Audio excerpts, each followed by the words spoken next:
Ce jeudi 8 décembre, l'Église nous invite à fêter l'Immaculée Conception, une fête plutôt tardive dans l'histoire du christianisme qui a donné lieu à bien des débats et des disputes théologiques. Alors, cette Immaculée Conception, si je puis dire, mythe ou réalité, ou même coup d'état théologique de la papauté.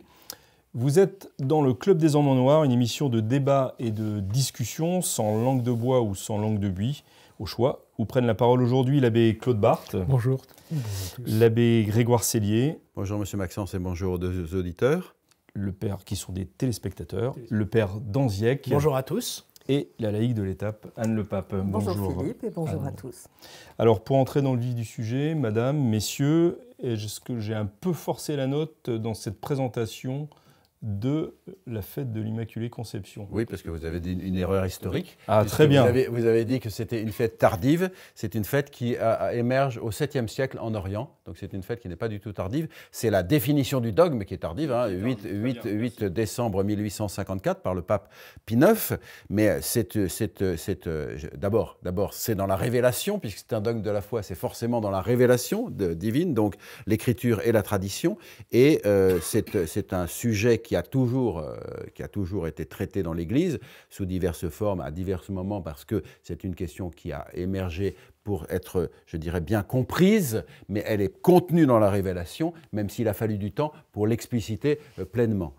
En même temps, si je puis faire mon Macron, il n'y a pas beaucoup de traces, semble-t-il, de l'Immaculée Conception dans les Saintes Écritures. Alors, je pense que oui, on peut donner la parole un petit peu ce que je trouve au père Danziec. Excellent, c'est la formule coup d'état théologique. Elle n'est pas de moi, hein, elle n'est pas de moi, c'est des universitaires. Il est évident que ça pourrait avoir l'apparence d'un coup d'état théologique. Je pense que ça donne l'occasion à ceux qui nous écoutent, ceux qui nous regardent, de réexpliquer qu'est-ce qu'on entend par le désenveloppement du dogme. On prend l'image en fait d'un bourgeon. Donc le bourgeon contient en lui toutes ses potentialités de fleurs. Il n'y en a rien qui ne se rajoutera après. Il y a juste après, au fur et à mesure, ça se désenveloppe, ça s'ouvre et ça manifeste visiblement toutes les richesses. Le dogme de l'Immaculée Conception a été déclaré en effet tardivement au regard de l'histoire du christianisme et de la naissance du Christ. Donc par Pie IX, c'est ça ? Oui, mais il est évident que cette vérité était contenue dès l'origine. Quand on lit, quand on voit que la Sainte Vierge est saluée comme pleine de grâce, notamment, saint Ambroise parlait des richesses de la virginité de Marie. Bon, voilà, il était d'un accord au niveau de la base du clergé et de la piété populaire, de reconnaître à Marie son auguste et très sainte virginité. Voilà. Et à travers cette virginité, cette notion d'immaculée, voilà, qu'elle était préservée du péché originel. Ce qui est le sens de cette et qui est le sens de cette évident, définition. Voilà, de cette définition. Mais peut-être l'abbé Sellier a des choses plus précises encore, évidemment. Puisque vous demandez ce désenveloppement, donc fondamentalement le fondement scripturaire, donc c'est dans la révélation, donc c'est dans l'écriture et la tradition. Donc le fondement scripturaire, c'est évidemment l'ange qui dit vous êtes pleine de grâce, c'est Sainte Élisabeth qui dit vous êtes bénie entre les femmes, et comme le remarque Origène, donc très tôt dans l'histoire de l'Église, on ne trouve rien d'équivalent dans toute la Sainte Écriture. Ça c'est le fondement scripturaire. Il y en a d'autres qui ont été invoqués qui sont moins solides, ça c'est des fondements solides. Et puis le fondement de la tradition, toujours la bienheureuse Vierge Marie a été mise à part vis-à-vis du péché, sous des formes diverses, mais toujours elle a été mise à part. C'est-à-dire sous des formes diverses? Eh bien, on pourra voir au cours de l'histoire, si vous voulez, par exemple, saint Thomas d'Aquin, saint Bonaventure, saint Albert le Grand disent qu'elle a été purifiée du péché quasi immédiatement. Pour des raisons théologiques qu'on va expliquer pourquoi est-ce qu'il se posait la question. D'autres ont dit qu'elle avait jamais eu de péché, etc. Bon, mais encore une fois, l'explication d'une partie de la révélation n'est pas l'équivalent au fait que ça soit dans la révélation. La compréhension, la difficulté de compréhension, la difficulté d'explication sur la Sainte Trinité, sur les deux natures en notre Seigneur, ça a mis du temps à ce qu'on trouve les clés intellectuelles pour exprimer le dogme, et le dogme que notre Seigneur est homme et Dieu, le fait qu'il y ait les trois personnes divines, ça c'était une certitude dès le départ. Donc effectivement, il y a eu donc je dirais des moments où on comprenait mieux ou ça, mais de fait, si vous voulez, comme le dit très clairement le Concile de Trente, c'est une très belle formule, il part du péché originel, il dit nous traitons du péché originel, voilà, nous les avons expliqué, nous ne traitons pas de la Bienheureuse Vierge Marie. Et c'est le résumé du fait que tout au cours de l'histoire, il y a eu effectivement une mise à part de la Bienheureuse Vierge Marie par rapport au péché, n'est-ce pas ? Un consensus. Et d'autre part que cette fête, comme je le disais, qui émerge au 7e siècle et qui s'est répandue très universellement dans l'Église, et je rappelle qu'on ne fait, le fait de la conception de la Vierge, qu'on ne fête que ce qui est saint. On ne fête que ce qui est saint. Et qui plus est, si c'est une fête approuvée par le pape, puisque c'est le cas au XVe siècle, n'est-ce pas ? Par Sixte IV, dès ce moment-là, ça ne peut pas être contraire à la foi. Il y a aussi dans le fait, dans la liturgie, une manière aussi pour le magistère ordinaire et universel de s'exprimer. Jamais l'Église romaine ne peut nous donner quelque chose qui, bien sûr contraire à la foi, mais même qui nous amènerait à des... Pourquoi riez-vous ? Je souris, moi je ne ris pas. Peut-être qu'il faut préciser, vous l'avez précisé, mais appuyé pour ceux qui nous écoutent, c'est que c'est approuvé par la papauté. Parce qu'on peut rappeler que par l'Église romaine. Parce que dans la liturgie carolingienne, vous avez eu des fêtes, Saint-Charlemagne était au calendrier. Bon, que le Saint-Charlemagne soit au ciel, tant mieux pour lui. Bon, on n'a pas l'obligation de croire que forcément Charlemagne mérite... En revanche, rien d'impur ne peut sortir de l'Église romaine, notamment dans sa liturgie. Et pourquoi est-ce que l'Église a ressenti le besoin d'élever cette fête au rang de dogme ? De cette vérité, attention. La fête était universellement célébrée, mais la question c'est de passer à un dogme de la foi. Du coup d'état théologique au coup d'état de prise de parole. Monsieur l'abbé Barthes. Vous protégez les faibles, merci. J'essaye. Oui, évidemment, c'est un contexte historique, hein, celui de la papauté de Pie IX, d'une papauté qui est attaquée de toutes parts, y compris à l'intérieur, y compris donc par ce qu'on appelle le libéralisme catholique. Et Pie IX fait en effet une espèce de coup d'État en définissant donc la manière la plus haute d'exprimer quelque chose d'infaillible qui peut s'exprimer de toute autre manière, plus faible on va dire, enfin plus faible dans la forme. Pie IX donc a voulu de lui-même, hors concile, dire c'est un dogme de foi que l'Immaculée Conception de la Vierge Marie soit immaculée dans sa conception, qui ne le croit pas a fait naufrage dans la foi. Avant même que le Concile du Vatican dise que c'est possible, cette chose-là, que le pape puisse faire tout seul. Donc c'est de ce point de vue-là très important. C'est important également parce qu'on est dans un siècle rationaliste, et un moment très rationaliste, justement, et exprimer cette vérité de foi vis-à-vis de la Sainte Vierge Marie est quand même très difficile à penser, raisonnablement. C'est donc aussi, de cette manière-là, une sorte de, entre guillemets, coup d'État. Tout au moins de pied de nez, peut-être, que coup d'État. Oui, bon, j'emploie le terme. Oui, d'accord, mais c'est-à-dire que... Tu files la métaphore. Ouais. Je crois que c'est assez confondant. Et en effet, je pense que dans cette question du désenveloppement du dogme, il y a aussi la sagesse de l'histoire de l'Église, qu'on appelle du nom de providence, qui permet que, si vous voulez, comme dans un film, il y a un moment, tel événement qui intervient et qui a son rôle propre dans le temps du film, ou là, dans le temps de l'histoire. Et en effet, là, c'est un coup de pied bien placé au derrière de la rationalité. Tout à fait. Du rationalisme, pardon. Surtout pas oui, parce qu'en effet, pas de rationalité, du rationalisme, c'est très juste, puisqu'il y a dans ce désenveloppement du dogme un aspect, de réflexion théologique, toujours. Et donc, par exemple, Pie XII, mais ça vaut aussi pour l'Immaculée Conception, Pie XII, pour l'Assomption de la Sainte Vierge, va faire un raisonnement théologique. Cette Vierge qui est la mère du Sauveur, la mère de Dieu, ne pouvait pas ensuite connaître, ce serait inconvenant qu'elle connaisse la corruption du tombeau. Donc là, on parle bien de... C'est autre chose. Mais je veux dire, on peut le dire, toutes choses égales par ailleurs, pour l'Immaculée Conception. Bien sûr. J'aimerais bien que nous écoutions Anne. Comment vous réagissez à ce débat, finalement, sur l'Immaculée Conception ? Eh bien, moi, j'ai envie d'évoquer ma sainte patronne. Parce que pour moi, la fête de l'Immaculée Conception, c'est aussi la fête de Sainte Anne. Et le père Danziac parlait de piété populaire. Et la piété populaire, et donc l'art populaire est souvent très, très émouvant et très intéressant. Et je pense aux statues que l'on trouve dans les chapelles bretonnes, où on voit Sainte Anne tenant sur ses genoux la Sainte Vierge, qui elle-même présente l'enfant Jésus. Et ça me paraît très important de montrer ces trois générations. Et quand on montre la mère de Sainte Anne, on fait allusion à la naissance. Quand on montre, la mère de la Vierge Marie, on fait allusion à sa naissance.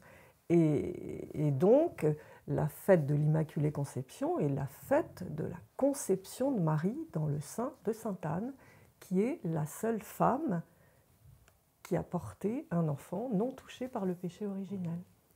Le rêve de beaucoup de mères de famille. Un enfant descendant par la descendance naturelle d'Adam. L'abbé Sellier. Descendant par la descendance naturelle d'Adam. Parce que toute la difficulté qui va faire la grande polémique du 11e au 14e siècle. Justement, j'aimerais bien que nous en parlions de cette polémique. Voilà, il va y avoir une grande polémique qui est comment aborder la chose. Parce que c'est un dogme de la foi que tous les descendants d'Adam par une descendance naturelle, ce qui n'est pas le cas de notre Seigneur Jésus-Christ puisqu'il est conçu du Saint-Esprit, par une descendance naturelle, sont tributaires du péché originel. C'est un dogme de la foi, on ne peut pas y échapper. Et donc, effectivement, si l'on dit ce qui sera en particulier le grand combat de Duns Scotus, qui va être repris par les franciscains. Je rappelle que saint Bonaventure, donc maître général des franciscains, lui ne tient pas l'Immaculée Conception, n'est-ce pas? Mais Duns Scotus, postérieurement, va défendre l'Immaculée Conception et les franciscains vont se rallier à cette thèse de l'Immaculée Conception et vont être un des grands vecteurs de la diffusion de cette doctrine, tandis que saint Thomas d'Aquin en particulier, donc les dominicains qui sont thomistes, vont mettre des objections que je vais expliquer. Donc comment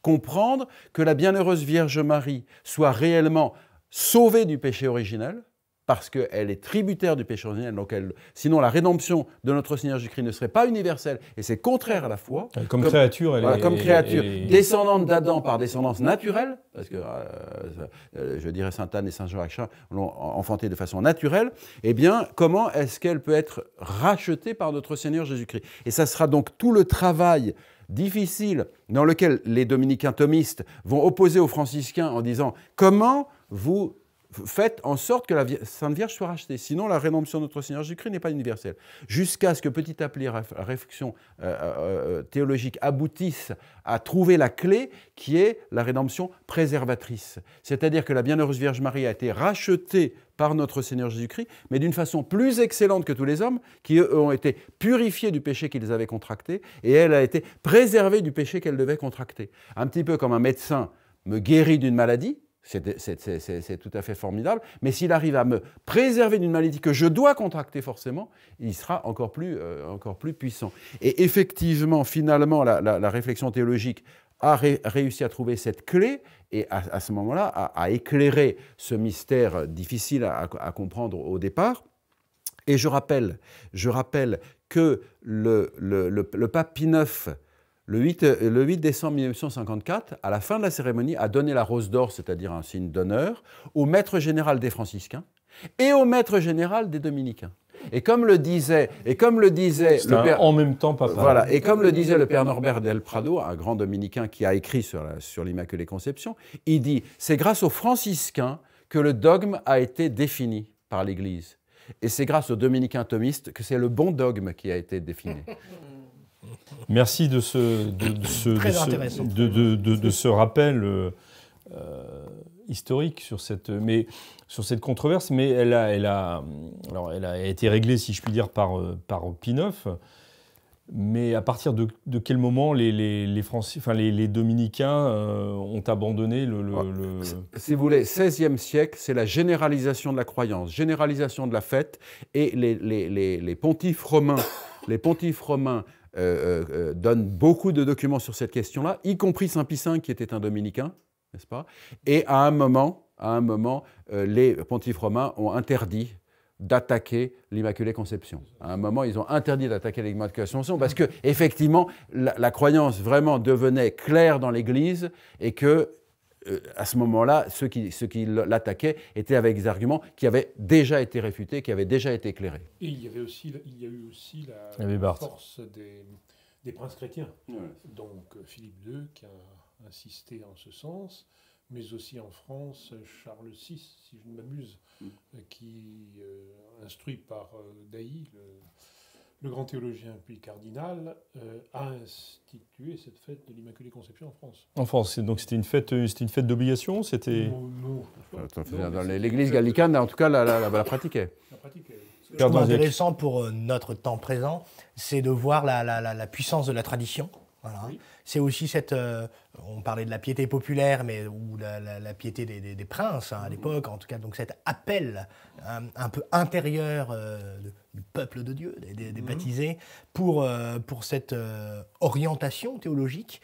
Et je crois que ça doit aussi nous rassurer dans les temps certaines fois un peu troubles que nous pouvons vivre aujourd'hui, doux euphémisme, voilà, de dire que, somme toute, l'Église a une bonne capacité de digestion. Ouais. Avec le temps, autrement dit, l'Église sainte, catholique, apostolique et romaine finit toujours par retomber sur ses deux pieds. Alors il y a toujours un moment où on est un peu suspendu. Voilà, ça c'est le moment où il faut avoir la foi, mais à un moment ça retombe. Non mais voilà, mais ça ne veut pas dire qu'il ne faut pas se battre pour essayer pour agir à notre place, mais je pense aussi que c'est un message, et c'est en tout cas pastoralement, c'est réellement un lieu fédérateur que le lieu spirituel de l'Immaculée Conception. Il y a beaucoup de processions qui sont organisées en France dans les diocèses. Encore aujourd'hui. Encore aujourd'hui. Beaucoup, en tout cas, on peut se réjouir qu'il y en ait, et qui sont le lieu de retrouvailles entre des paroissiens qui vont habituellement à la messe du missel de Paul VI et des fidèles qui vont à la messe traditionnelle. Et de cela, on ne peut que se réjouir de cette communion spirituelle qui permet de vivre cette communion qui est si importante, spécialement pour, je crois déjà pour chaque âme, mais en plus, souvent c'est le gage que réclame l'autorité épiscopale, et on se retrouve finalement sur qui ? Sur la Sainte Vierge, qui est le tabernacle vivant de la divinité. Et je crois que ça peut être un motif, en tout cas, d'espoir, et pour ceux qui nous regardent, de s'accrocher aussi à leur chapelet d'une façon encore plus résolue, non pas seulement à l'occasion de la fête de l'Immaculée Conception, mais de garder en tête que c'est par très certainement la très sainte Vierge Marie que beaucoup de choses pourront être réglées ou apaisées, parce qu'elle est une bonne mère, dans les déboires institutionnels, liturgiques, moraux, du clergé français ou de l'Église en France. Vous vouliez intervenir, Anne ? Eh bien, prenez la parole. Coup d'État. J'entends le père Danziac qui dit qu'effectivement, cette fête de l'Immaculée Conception est bonne pour l'Église. Et je crois que avec Vatican II, cette fête a été un petit peu mise sous le boisseau pour de peur de déplaire, disons, aux autres religions, puisque les protestants n'aiment pas la Vierge Marie et les orthodoxes ne reconnaissent pas ce dogme. J'ai lu des pages de Volkov, je crois que c'était dans les Nouvelles Angéliques, qui m'ont vraiment mise mal à l'aise. On sent que en bon orthodoxe, il n'aime pas ce dogme. Je ne dis pas qu'il n'aime pas la Vierge Marie. Non, mais je pense qu'il refuse le dogme romain. Oui. Mais parce qu'il est romain, peut-être. Voilà, parce qu'il est romain. Mais en tant que tel, ils admettent que la Bienheureuse Vierge Marie est hors péché. C'est deux choses différentes. Peut-être hors péché, voilà. Mais à quel moment ? Voilà. Bon. En tout cas, ce dogme a été un peu mis sous le boisseau, comme le culte marial d'une manière générale. Et effectivement, je pense qu'il y a un renouveau de nos jours, et ce qui est frappant, c'est l'importance du rôle de la Vierge Marie dans les conversions.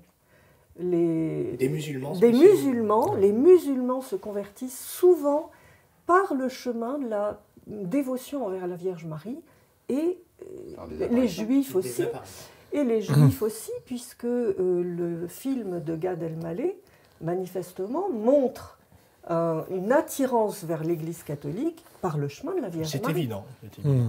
Oui, Il y a un pas côté- une conversion il y a un côté achevée, très- mais une attirance, Il y a effectivement. une dimension très affective dans la Sainte Vierge, on ne peut pas le nier. Donc, je veux dire, Mais pas dans l'Immaculée Conception, qui reste un... Pardon, je vous coupe, Ah, mais non, un coupez-moi. peu... Mais c'est un privilège. Mais justement, C'est un privilège, c'est-à-dire que... Moi, si vous voulez, dans cette Immaculée Allez-y. Conception, qui peut, Père je, Manger. je le concède, être une notion un peu fumeuse dans la finesse théologique des fidèles, et c'est ce qu'a dit l'abbé Sellier pour expliquer ce désenveloppement, cette précision théologique entre les franciscains et les dominicains. Mais néanmoins, nous avons tous une mère, et le fait que la mère de Dieu soit immaculée, oui, toute blanche, toute pure, la mère idéale, oui, la mère idéale, on a tous une mère, on aime normalement tous notre mère, mais fondamentalement, la mère idéale, l'idée nous plaît bien. Vous voyez. Une idée d'une mère toute donnée, toute offerte et toute préservée. Et même cette notion, moi, je trouve ça très, très encourageant, très enthousiasmant, de se dire que par la préservation du péché originel, notre mère qui est dans les cieux, la mère de tous les hommes, Notre-Dame, a été préservée de la putréfaction sur la dalle d'un tombeau. Et il est tout à fait convenable, puisque personne... C'est l'Assomption, là, pour le coup.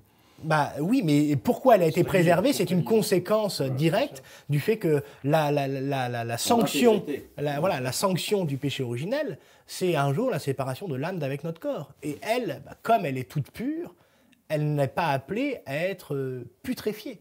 Donc, je crois que c'est ça morte peut-être, mais pas putréfiée. Voilà, c'est ça. Alors, ça, dormition.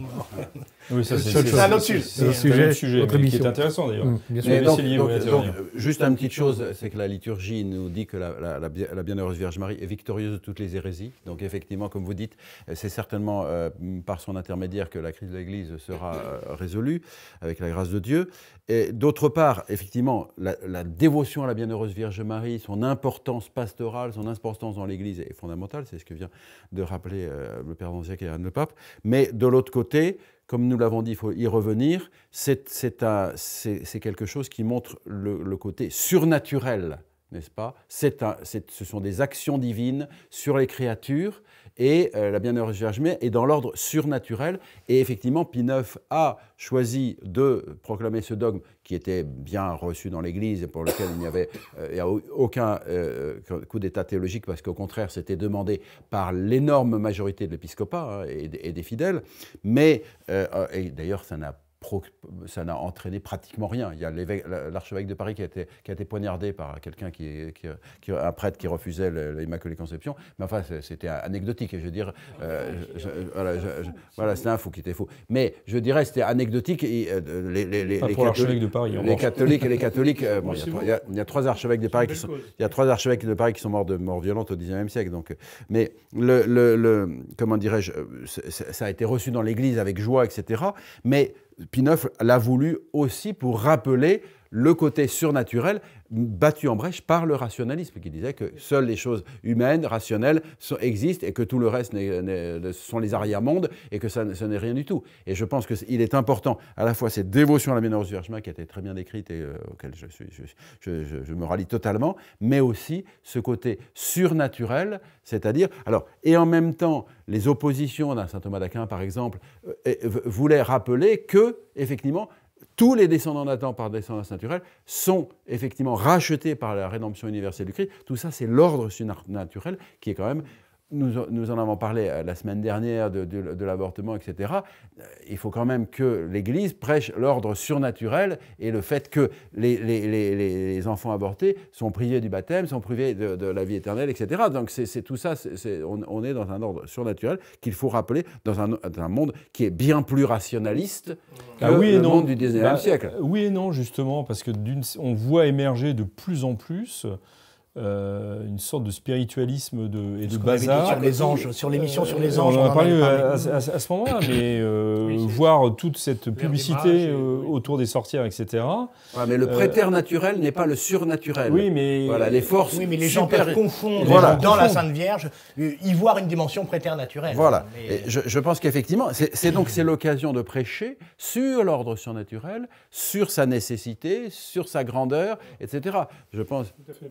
ce que je vois, ce que je trouve intéressant, encore une fois, pour ramener ça à la réalité quand même de la crise que nous vivons, une crise doctrinale, une crise des repères, une crise de beaucoup de choses, là où est la piété orthodoxe à l'endroit de la Sainte Vierge, c'est-à-dire une intégrité doctrinale dans la croyance de tout ce qui se rattache à la très Sainte Vierge Marie, là est la vérité de l'Église. Et on l'a vu dans les années 50 et suivantes, où tel séminariste, c'était bien expliqué dans le livre de Dickès sur la blessure, tel séminariste qui prend son chapelet est suspecté de pieuserie dépassée, etc.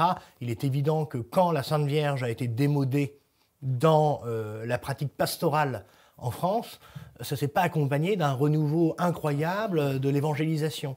À l'inverse, quand on s'appuie sur elle, parce qu'elle est en effet, elle terrasse les hérésies, elle est aussi le secours de tous les chrétiens, mais en fait elle est mère, et c'est ça je crois qui parle beaucoup en fait aux baptisés. On y revient là, c'est une dimension peut-être affective, pas très théologique enracinée, mais ça ne s'oppose pas l'un à l'autre, et c'est évident qu'une mère, elle veut le bien pour ses enfants. Elle veut le meilleur même. Elle est prête même à donner sa vie. Et encore aujourd'hui, moi j'imagine très bien la Sainte Vierge qui, elle l'a dit d'ailleurs à la Salette, elle retient le bras de son fils. Alors ça fait pas très vendeur de dire un bras vengeur, etc.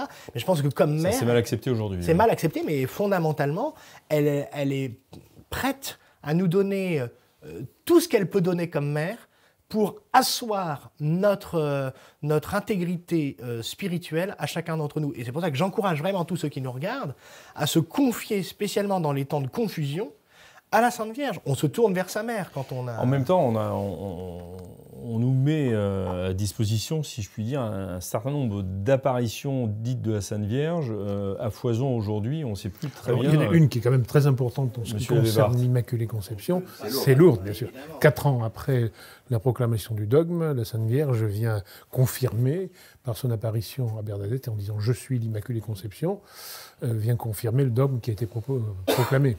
Mais il y a eu la rue du Bac aussi avant. Tout à fait. Mais là, on peut dire que elle dit « Je suis l'Immaculée Conception ». Oui, mais la médaille miraculeuse, ô Marie conçue sans péché. Oui. Voilà, ça. D'accord, c'est vrai. Et rappelons que l'apparition de Lourdes, en tout cas dans le missel traditionnel, je ne connais pas aussi bien le missel nouveau, mais dans le missel traditionnel, c'est la seule apparition qui est une fête.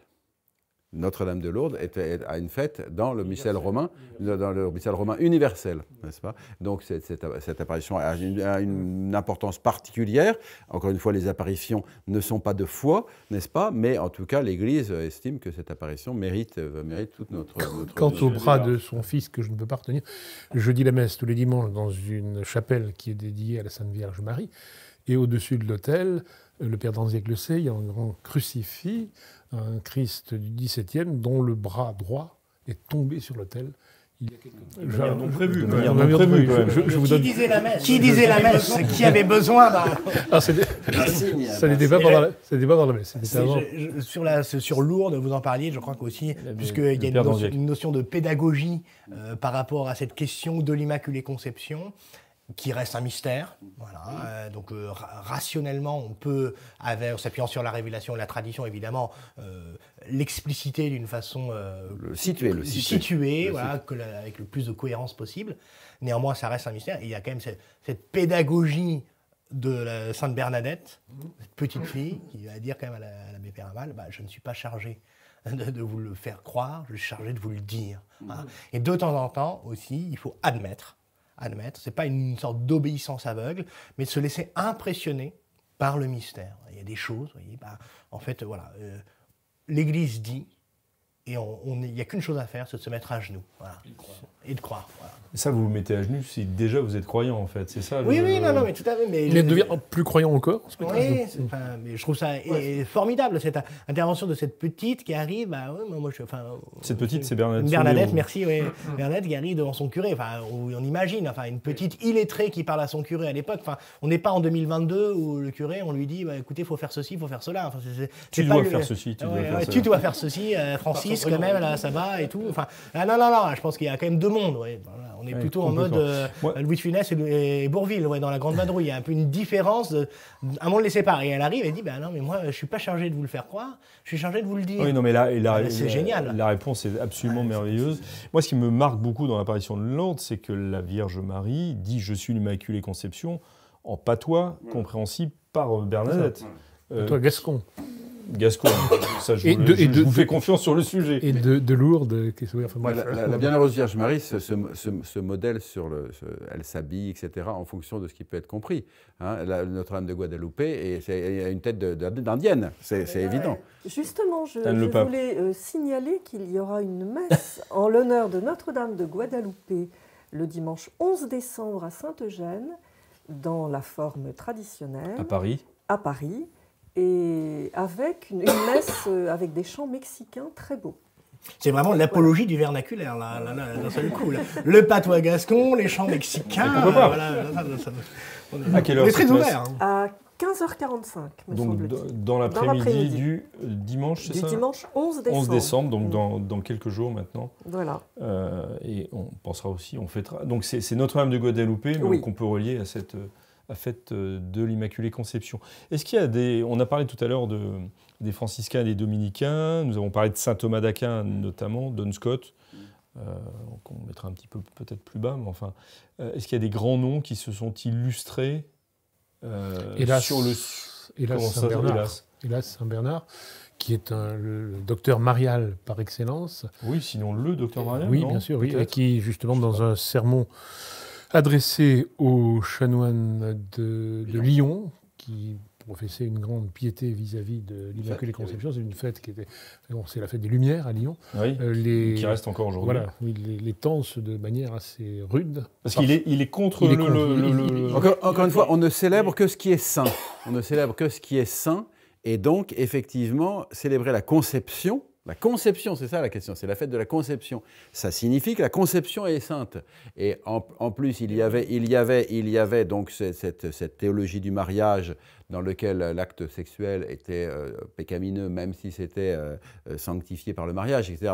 Donc effectivement, il y avait un problème. Mais encore une fois, la compréhension d'un dogme n'est pas la même chose que l'existence de ce dogme dans la révélation. Vous avez été coupé, non ? Ah non. Par la Besselier qui est habitué au coup d'état. Non, mais qui explique pourquoi Saint Bernard, en effet, a pu se tromper, ce qui est humiliant finalement, mais bon. Y compris Saint Thomas d'Aquin, Saint Bonaventure, Saint Albert le Grand. On ne suivra pas Saint Bernard, Saint Albert le Grand, etc. Saint Bonaventure. Mon évêque, à l'époque du Concile, quand je protestais contre un certain nombre de choses, m'a repris en citant Saint Thomas et Saint Bernard qui s'était trompé sur le dogme de l'Immaculée Conception. Donc on pouvait en effet se tromper que je pouvais...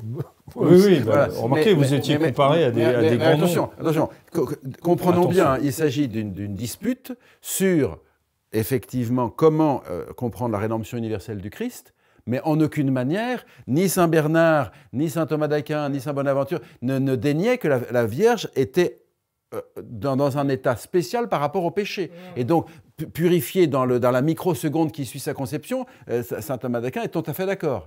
Il n'y a aucun problème. La question, c'est est-ce qu'elle a été touchée par le péché originel et purifiée d'une façon très, très spéciale comme Saint Jean-Baptiste. Voilà, mais bien avant Saint Jean-Baptiste, si vous voulez. Ça, c'est indéniable. Tous les docteurs catholiques ont admis cette chose-là. C'était l'explication du fait qu'elle n'aurait eu qu'elle était tributaire du péché originel sans avoir été touchée par lui. C'était ça la difficulté. Puisqu'on parle d'une femme, je donne la parole à la femme du Club des Hommes en Noir, si je puis dire. Il y a une comparaison que vous n'avez pas évoquée et qu'utilisent certains immaculistes, puisque donc des tenants de l'Immaculée Conception, et c'est la comparaison entre Ève et Marie. Et qu'a reprise Newman, notamment, qui était un défenseur de l'Immaculée Conception. Mais je voudrais lire quelques vers de Pierre Corneille dans son poème « Ève et Marie ». Rassurez-vous, Philippe, ça ne sera pas long. Moi, dès qu'on parle de Corneille, qui est un Normand, qui élève les choses vers le haut, je suis prêt à écouter pendant des heures. Parfait. Cette Ève, cependant, qui nous engage aux flammes, au point qu'elle est formée et sans corruption. Et la Vierge bénie entre toutes les femmes serait-elle moins pure en sa conception ? Non, non, n'en croyez rien. Et tous, tant que nous sommes, publions le contraire à toute heure, en tout lieu. Ce que Dieu donne bien à la mère des hommes, ne le refusons pas à la mère de Dieu. Rappelons que la Sorbonne... Et voilà, un nouveau code d'État. Rappelons que la Sorbonne a donc obligé tous ceux qui deviendraient membres de la Sorbonne et qui passeraient un examen à soutenir l'Immaculée Conception, et sinon, ils ne pouvaient pas obtenir les diplômes. Père Donzec, je vous ai coupé tout à l'heure. Oui, non. Déjà, merci pour ces vers. La poésie nous élève toujours et c'est vraiment merveilleux. Et pas seulement parce que Corneille est normand, mais aussi, je ne vais pas aller à... On ne va pas rentrer dans une querelle. Non, moi j'étais très frappé quand j'étais séminariste et qu'on ouvrait les ouvrages de Don Colombien Marmion, Père Sertillange, etc. Toujours leur introduction. C'était pas à Germaine, ma cousine, à virgule, voilà. Et non, c'était... Ils dédient à chaque fois leur livre en l'honneur de la très sainte et immaculée conception de Marie, mère de l'Église et du sacerdoce, etc. Tout en latin, ça prend une page.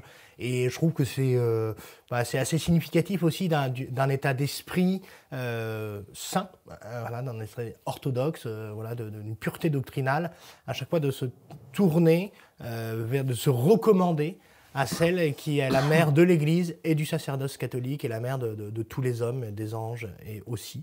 Donc voilà, après, on n'en a pas trop parlé lors de ces émissions parce qu'on ne peut pas parler de tout, mais c'est vrai qu'il y a toujours un point d'équilibre à trouver entre une dévotion convenable à la très sainte Vierge Marie et le danger de la mariolâtrie. Et c'est ce que je faisais allusion tout à l'heure. Voilà, c'est ce que dit Saint Louis-Marie Grignon de Montfort avec cette formule ciselée et synthétique. À Jésus par Marie. C'est pas à Marie par Jésus, c'est pas à Marie, point. C'est à Jésus par Marie. Voilà. Oui, ça reste. La Vierge Marie, reste celle qui nous conduit à son Fils et non pas. La porte du ciel. La lune qui reflète le soleil. Faites tout ce qu'il vous dira, le miracle de Cana. Faites, désignant notre Seigneur Jésus-Christ, faites tout ce qu'il vous dira. Donc, vous voulez dire que c'est ce que dit toujours la Sainte Vierge. Faites tout ce qu'il vous dira, en parlant de notre Seigneur Jésus-Christ. Les sulpiciens insistaient beaucoup sur le lien entre la piété mariale et la piété christique. Et nous avions, je dis nous parce que j'étais élève de sulpicien dans mon premier séminaire, cette très belle prière « Ô Jésus, vivant Marie, venez et vivez dans vos serviteurs » qu'on répétait en latin d'abord, puis c'est passé en français. Mais enfin, bon, c'est l'évolution. C'est l'évolution. C'est fait après plus du tout. On ne disait plus la prière, on ne disait plus le chapelet. Tout ce que raconte Dickey, j'ai connu, c'est horrible. Mais donc, oui, tout ce qui est en Jésus vivant Marie. Ouais. Au Jésus vivant Marie. Jésus donne à Marie tout ce qu'il peut lui donner, puisqu'il l'aime à la perfection et infiniment plus que tout le monde. Et donc, tout ce qui vient de Jésus découle par Marie et nous vient de Marie. Pour terminer cette émission qui sera exceptionnellement diffusée le jeudi 8 décembre même, est-ce que vous avez un conseil pour vivre cette fête ou pour continuer à la vivre dans les jours qui suivent ? Les neuvaines à l'endroit de la très sainte Vierge Marie, évidemment, sont très conseillées. Il y a des très belles neuvaines qui sont notamment Marie qui refait les couples. Voilà, parce qu'on sait... sur l'Immaculée Conception, très précisément. Très précisément, c'est-à-dire que... Il y a une neuvaine de Saint-Pédis, il y a une prière de Saint-Pédis en neuvaine de l'Immaculée Conception. Immaculée de Saint-Pédis, très bien. Il y a l'acte de consécration à la Sainte Vierge de Saint Louis-Marie Grignon de Montfort, qui est indépassable dans sa précision et en même temps avec cette dimension très populaire, qui est repris dans beaucoup de lieux, y compris dans certaines communautés religieuses où on modèle un peu sur cette consécration de Saint Louis-Marie de Montfort, la très Sainte Vierge, et bien leur propre dévotion de congrégation où ils se consacrent à la Sainte Vierge. L'acte propre de consécration de cette congrégation. Un conseil, monsieur l'abbé Bart ? Dire tout simplement le chapelet. Oui, ça peut commencer par là. Et Anne, vous aurez... Eh bien, moi, je pense qu'il faut se souvenir de la Sainte Vierge comme étant vraiment la porte du ciel. Très bien, c'est sur ces divers conseils et propos que s'achève cette émission. Merci beaucoup de l'avoir suivi. Nous vous retrouvons pour un prochain Club des Hommes en Noir, si Dieu veut, la semaine prochaine. Et en attendant, que Dieu vous garde. Au revoir.